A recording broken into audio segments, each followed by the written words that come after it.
Spider-Man swings into theaters this past weekend to insane box office numbers. But how good is the movie? Let's talk about it. Now, before I get into the review, let me know your thoughts on the movie down below. Did you like it? Did you hate it? Were you a bit disappointed? Or was this everything you ever wanted in a Marvel or Spider-Man film? Now, as a disclaimer, I will be talking spoilers in this movie with chapters, so you know when I will be discussing spoilers. So feel free to skip those sections if you have not seen this movie. And with that, let's get started. Now, I just wanted to start off by saying I loved this movie.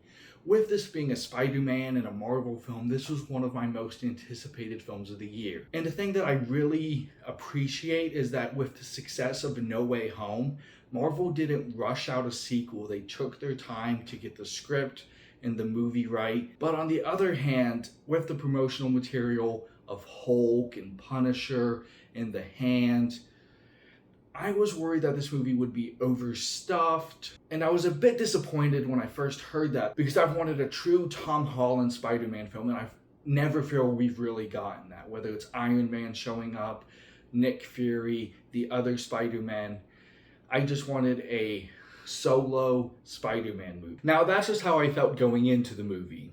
Did it actually work?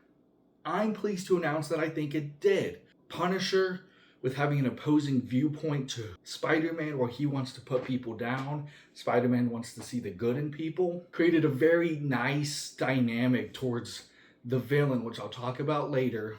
Now, I did have one gripe about their backstory together, which I'll talk about in a later section. And Hulk, who also has mutated DNA, is able to serve an important role to this story as Spider-Man's body's changing and Peter Parker doesn't know how to deal with it, so he goes to an ally in Bruce Banner. And when it comes to having a shared universe like the Marvel Cinematic Universe, you want other people to show up from other movies. That's what makes it a shared universe, but you also want them to have an important role and to actually fit the story and not just putting people there just to put people there. And for these two characters, Hulk and Punisher, they fit the story very nicely, and the roles couldn't have been filled by other heroes or other anti-heroes. And then not only do they play an important role in the story, they also get their moments to shine in the action as well. Punisher, of course, while it's toned down a bit to fit the PG-13 rating, he gets multiple standout moments when he gets in on the action. And then Hulk was such a pleasant surprise. I've always felt that Hulk is one of Marvel's wasted characters over the last 10 years. They've just dumbed him down, weakened him. But in this movie, he finally gets to be a ferocious, terrifying monster again.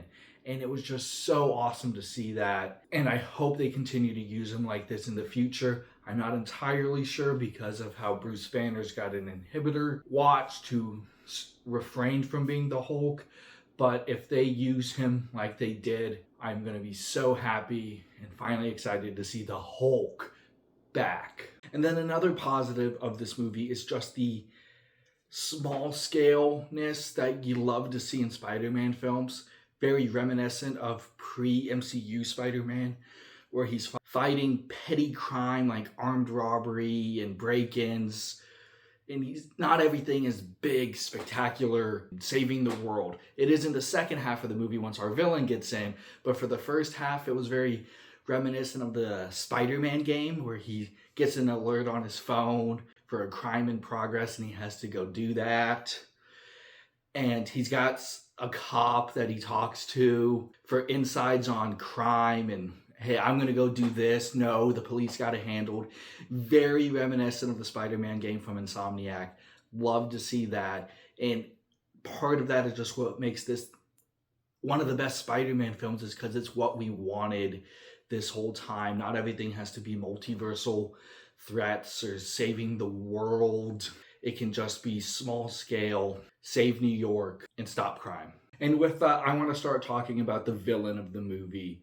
Now, this is where the spoilers are, so if you haven't seen this movie and do plan on it, check away now. There will be chapters down below so you know when it's okay to start watching again. And with that, it had been announced a while back that Sadie Sink was going to be playing a role in this movie, and the speculation started to occur about who she would be playing. And a lot of people correctly guessed that she would be playing Jean Grey from the X-Men. And once Jean Grey officially made her appearance in this movie and we knew it was her, I was excited. As the mutant saga is happening soon, it was nice to see the groundwork being laid in this film for that saga to start to unfold. And with this being a shared universe, it was nice to see main X-Men characters interact with our main Marvel heroes in a meaningful way. And I thought Jean Grey was fantastic in this movie. If you don't know who she is, she's a telepath, so she can control people's minds. And in the movie, she'll jump from person to person and control them. And there's one scene where she controls MJ and has an interaction with Spider-Man talking through MJ. And after that point, the danger just goes through the roof. Every interaction you start to question, is it real or is it legit? Everyone's motives are different because it might be someone else's motives acting through Jean Grey. So if somebody's being kept safe, is that someone else going to be controlled by Jean Grey and therefore nobody's safe anymore?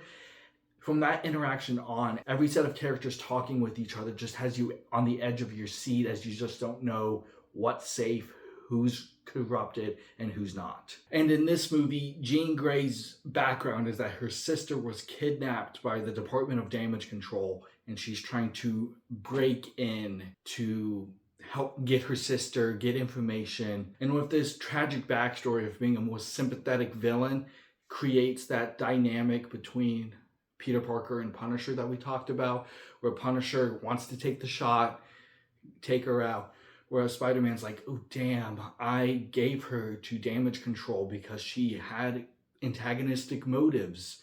I was on the side of Damage Control. I was wrong.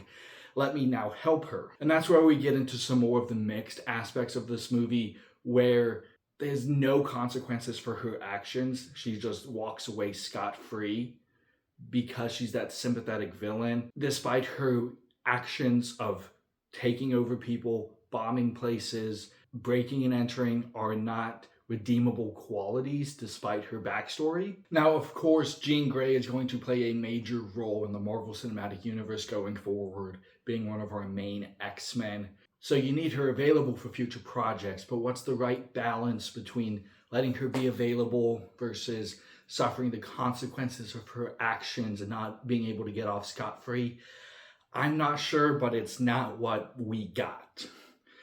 The next thing that I'm more mixed on is the use of the hand in this movie. While they make for a great action sequence towards the end of the film, the more henchmen in this movie, and they never felt right in this movie because outside of a brief second that we see early in the film, they never made sense to mash with Spider-Man. Next is the backstory between Peter Parker and the Punisher.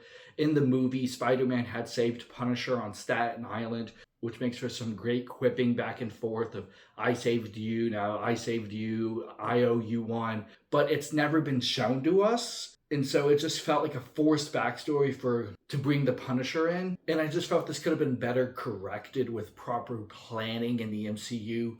Where do they first meet to show this first interaction? I don't know. If you put Spider-Man and Punisher one last kill, then Punisher gets outshined in his own project.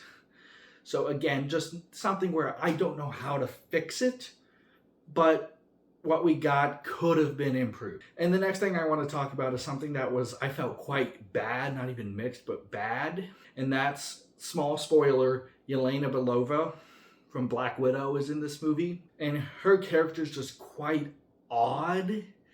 It's, hey, Peter, we're in a spa. Take off your clothes. Oh, we're friends now because I saw your belly button. While she does have some importance in the movie with being able to access secret files for Damage Control, the interactions that she had with Peter was just so weird and bizarre and not anything like what we saw in Thunderbolts. It hurt the movie. Not enough to pull me out of the movie completely. She's only in it for a few scenes, but it was something that was quite bizarre.